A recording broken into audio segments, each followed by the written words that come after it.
Welcome to the Activated Storytellers 68th podcast, December 20th, 2007. This week's story is Why the Evergreen Tree is Evergreen from Canada. Hi, I'm Dennis. And I'm Kimberly. And I am Zephyr. And this week we are podcasting from Orlando, Florida, where we're here to wish you a very warm and fuzzy, happy holiday season. Yes, may your holiday season be warm and have lots of fuzz. And by the way, we are the Activated Storytellers. And together we are... Those guys. Well, by now, what is it, the 68th podcast? Maybe you should know who we are. Boy, we envy you people way up north who are having all the snowstorms, because it's been 90 degrees down here. Yeah, it has been really, really hot. Like, wear your T-shirt weather. It should not be this hot. I've been running around in flip-flops. Yeah, it got just hot enough for me to need to pack away the sleeping bag. And then, of course, last night the temperatures dipped and I had to get it out again. So we did some cooling off today. We went to ice.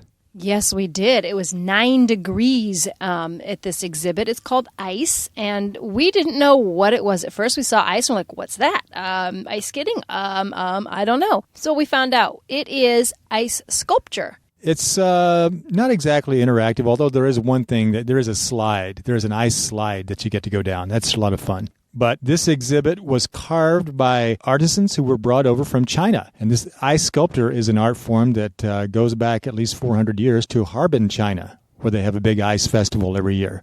Now, something I found out is that they actually, some of the ice is colored, and what they did was they put food dye in the water that they froze to make colored ice. So it's very colorful, uses a lot of lights, and it is 9 degrees inside. It's extremely cold, big switch from the 90 degrees. You have to wear a parka going in. They give you a parka. What's really amazing to me about this is that these sculptures are carved from ice blocks that weigh about 400 pounds each. They had this huge nativity scene made of 470 blocks. These are and polar bears also. They have polar bears carved, not in the nativity scene, but although they could have put them there with all the other animals. But the thing is, all of these sculptures were made of individual blocks instead of one big piece. So that was really amazing to me. And each piece takes about 3 days to freeze. If they do a fast freeze on it, then it becomes white ice. And if they do the 3-day freeze on it, it is clear, like diamond ice. He says it takes that long for the water molecules to line up so that they're very clear, like a diamond. Diamond is made of the same element as coal. But because the molecules are lined up, you can see through it, just like you can see through the clear ice. They said that the entire exhibit took about 3 months to freeze so that they had enough ice. But thousands of blocks of ice weighing several tons altogether. That's at the Gaylord Palms right here in Orlando. We also got to share the experience with the Loud family. Well, they really weren't that loud, but the Loud family is another family who is on the road. They have 4 kids, and they've been on the road since October, I believe. We'll be spending some more time with them and a whole bunch of families. Come in the middle of January, we'll be getting together with some other families that are on the road. I think we've got about 11 families that are going to be attending a gathering at Jetty Park in January. And Jetty Park is by Cape Canaveral. The dad in this family has an interesting trade. I've never heard anyone else who does this. Right. He used to design wheelchairs, but now he imports and exports butterflies. I have never in my life met a butterfly merchant, but we did today. I guess you call him a butterflyist? I don't know. A butterflyer. A butterfly buyer. So if you have to promote your business of importing and exporting butterflies, is it a butterflyer that you use to promote it? And we have a story for you this week, one that can help spread the holiday season cheer. It is a story about the evergreen tree, which of course you know is used as the Christmas tree. So this is the story of why the evergreen tree is evergreen from Canada. At the beginning of one winter, all the birds began to fly south for the winter, headed probably to Florida. Okay, I'm all packed. Oh, I forgot my sunglasses. Oh, I'm ready to go. Hey, shall we go to Florida? Tweet, tweet, tweet. You look really silly in mouse ears. Ha, I like my mouse ears. I'm going to go see Mickey. Well, they all headed to Florida except for one little bird who had a broken wing. Okay, I'm all packed. Ouch! Oh no! I think I broke my wing. Hey guys! Hey, wait up for me, guys! Sorry, we have to take off. That'll teach you not to pack your luggage so heavy next time. But I just couldn't decide what to leave behind. Oh, now what am I going to do? Oh, it's going to get very, very cold. Oh, I better find someplace to hide from the winter, so I won't get so cold. And I want maybe I could ask a tree. Yeah. So she went first to a birch tree and asked the birch tree, Excuse me. Hey, knock, knock, knock. Mr. Tree. Could I maybe just kind of hide out in your branches for the winter? Oh, that is what I need. As if I don't have enough problems this winter already. First my leaves fall off. Now you want to hide in my branches. Get out of here. I don't have time for this. I'm very important. It's time for my beauty hibernation. So the bird decided to move on to another tree, this time an oak tree. Let's see now. I wonder where I could go. Hey, look, there's an oak tree over there. Knock, knock, knock. Ow, what are you punching me for? Oh, I'm sorry. Do you mind, Mr. Oak Tree, if I stay in your branches for, just the winter? Do I mind? Oh, of course not. And why don't you just set fire to my roots while you're at it, huh? No, of course I mind. You think I saved up all these acorns just to have you eat them all? Well, I guess I'm not welcome here. You got that right. Believe me, my bite is worse than my bark. Now you better get out of here.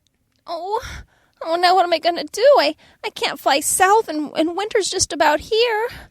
Fortunately, there was one more tree on the block, a fir tree, which did not have fur growing on it. It was just a green tree. Mr. Fir Tree, I hope you don't mind me interrupting your nap. Can I ask you a question? Oh, little birdie down there, I didn't see you. Oh, no, I wasn't sleeping. Well, what can I do for you? Why, Mr. Fir Tree, could I possibly stay in your branches for the winter? I mean, it's okay if you say no, but then I really don't know where I'm going to go. And What was that? You want to stay in my branches? Why, come on up here. Hop on up. I got plenty of room here. There you go. Are you all snug? Oh, here, let me give you a hand. Why, you got a broken wing there. There you go. Thank you, Mr. Fir Tree. I really appreciate it. Oh, it's quite cozy in here. Oh, and I can see. I've got a bird's eye view. And the little birdie felt so at home in the fir tree, it was almost like talking to herself. And soon, right on schedule, along came the winter. And along came Jack Frost, putting silvery decorations on all the trees. I love winter. Winter never gets here soon enough. Jack Frost consulted his father, Old Man Winter, and asked him which trees he should dust with his snow. Oh, Dad. What? You're not getting any more allowance until you do the job. No, I was wondering which trees I should put snow on, since there's a lot of trees. And, well, technically speaking, it would save a lot of time and or money and or resources if I didn't have to put snow on each and every tree in the forest. Because since there are so many trees in the forest, it technically makes more sense, maybe only I put it on a couple of trees in the forest. That way, we can all save time and we can all go home happy to our little timeshares. Always trying to get out of work, ain't you? Well, okay, you're going to Canada first, huh? What kind of trees do we have there? There are birch trees, and there are oak trees, and there are fir trees. Yeah, let's see. The birch trees, you can go ahead and give those a good dusting. And then let's see. Oh, yeah, the oak trees, you can go ahead and it's okie dokie if you give those a good dusting too. And, but the fir trees, I think we better spare the fir trees this time because I just got wind that one of them is hiding a little injured bird. We wouldn't want to destroy the foliage so the bird would get cold. Very well, so get the oak tree, skip the fir tree, get the birch tree. Birch, oak in that order, or oak, birch in that order. Yeah, whatever. Just get the job done. Showtime. So Jack took off for Canada, dusting the trees like crazy. which he was. And you know what? The fir tree looked so beautiful that winter with its green branches standing out against the snow that people decided, hey, this would be a good place to hang those Christmas decorations they've been saving up. And it looked so beautiful that from that time on, Old Man Winter decided that all the fir trees and all the trees that look like fir trees would be allowed to stay green all winter long. And that's the story of why the evergreen is evergreen. Well, there aren't any evergreen trees down here in Florida unless they're imported. Most of them are palm trees, and I don't know what maybe acacia trees? Maybe, I don't know. I don't know, I'm not a botanist, but I know that there are not evergreen trees down here. Except the trees are all green.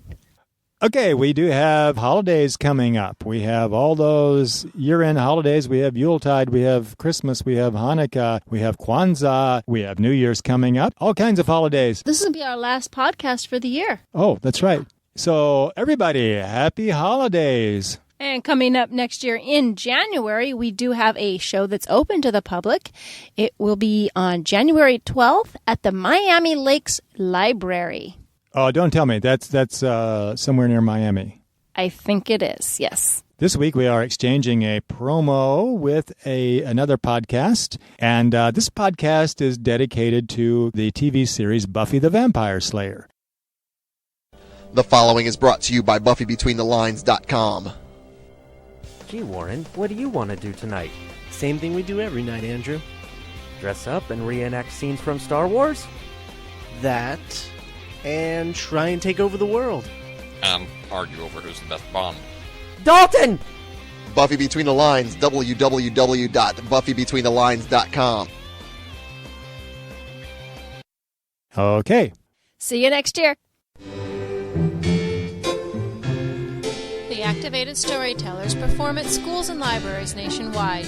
On stage, we use American Sign Language, physical comedy, imaginative props, and a giant, oversized book to bring the stories to life.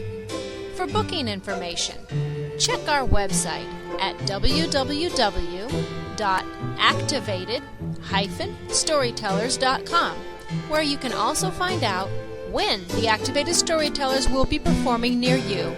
Read a story or order one of our audio CDs. Until next time.